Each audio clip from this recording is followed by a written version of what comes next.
Oh dear, that's terrible. Am I allowed to take it home? Absolutely, go right Okay, ahead. so Hollywood, look out for the team of Sean and Bill. All right, Mr. Movie Maker, congratulations on Blood Pressure, Sean Garrity, and the writer here himself, Bill Fugler. We know you as the owner of the Neighborhood Cafe, and by the way, this is a wonderful place. Thank you. Okay, so I'll throw it to you now, big guy. Blood Pressure, all shot in Toronto, but you know, there was a few hiccups along the way. Yeah, I mean, you know, Toronto's not the easiest place to shoot a movie, having shot all the rest of my movies in Winnipeg. Yeah. But we still keep the kind of Winnipeg flavor of it alive, and of course, Bill having written the short story that it was based on, and originally we were going to shoot it here, but then, you know, things conspired against me and I had to sort of You end up just shooting in like Toronto better than us. Ah, that's not true. No, that's not true. I even have a lovely Winnipeg mention at the beginning of the film. We put Jenny Pudovic in it, and Jonas Chernick is in it, all sort of notorious Winnipeggers. Yes, very notorious. All right, so I'm going to throw it to the writer himself. Blood Pressure, what is it about? Oh, it's about a woman who's at a turning point in her life, and she starts to get these letters suggesting that she could change her life, that she's actually a much better person than she is.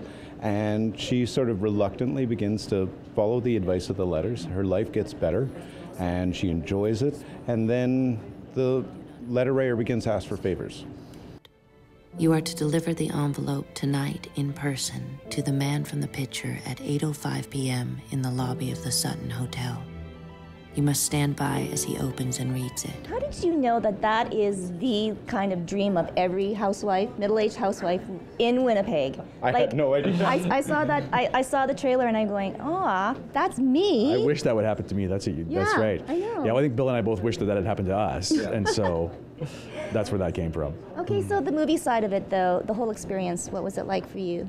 Well, it was really interesting taking the short story that Bill wrote and then working together to sort of say, you know, in order to be a film, it has to have these other elements. And we would constantly have this really interesting back and forth over story elements where Bill would be like, hey, how about this and how about that? And I'd be like, yeah, that would work great if it were a story.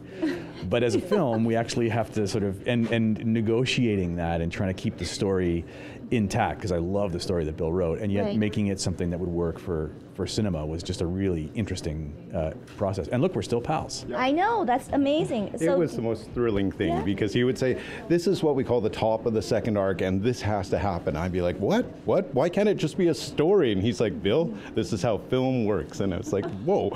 So I'm going to ask you, do you like his choice of actors and are the characters good? Yeah, I honestly, writers complain about how people adapt their stuff. I have nothing but praise. It was incredible from beginning to end.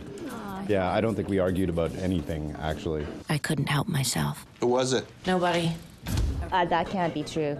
Nothing, not a thing. Nothing, not a thing. Not one argument. So of all these films now, Sean, that you've done, how does Blood Pressure rank? It's the best, obviously. It's by far the best. And so people won't want to miss it. No, they certainly won't. Well, congratulations. I'm going to go see it. I want to see my dream fulfilled on the silver screen. So thank you, Bill. Thank you, Sean. Good luck in your endeavors, I know, in the future. So you might see more films by these two guys, but that is a wrap for Backstage and Go Winnipeg. We'll see you tomorrow right here on Shaw TV.